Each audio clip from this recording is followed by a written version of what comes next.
Quello che è certo è che ci sarà un nuovo DPCM che arriverà tra domenica e lunedì e che il confronto a tutti i livelli procede a ritmo serrato. Una stretta ci sarà, come e in che termini lo si capirà nelle prossime ore, anche dopo aver ultimato il giro di consultazioni con le regioni. L'obiettivo è evitare strappi come quello avvenuto in campagna con il lockdown della scuola imposto dal governatore De Luca, subito contestato dal ministro Azzolina. L'unica misura a essere data per scontata al momento è quella del coprifuoco alle 22 con la Lombardia che l'ha già resa operativa dalla mezzanotte, stop quindi alla movida in vista. In queste ore sembra escludersi invece la chiusura dei servizi alla persona, leggi parrucchiere, ma qualche restrizione potrebbe riguardare le palestre. A Palazzo Balbi il governatore Zaia alle prese con la nuova giunta ha ragionato a voce alta. Come fai a chiudere un parrucchiere e tenere aperto un ristorante? Come fai? Un ventaglio di ipotesi quindi con gli operatori che navigano nell'incertezza come nei giorni bui del lockdown di primavera. Le aziende sono molto preoccupate ovviamente in queste ore, c'è molta sfiducia, c'è molta incertezza e quindi questo non fa bene all'economia.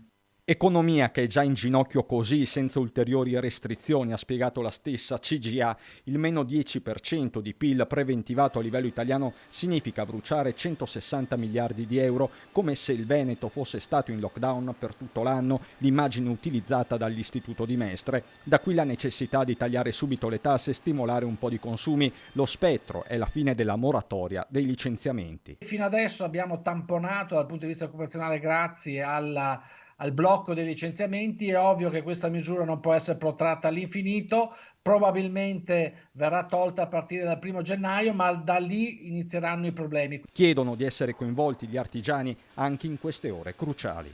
Possiamo ragionare su tutte le ipotesi del mondo, ma bisogna prepararle. E per prepararle è molto complicato e dobbiamo fare in modo anche di evitarle.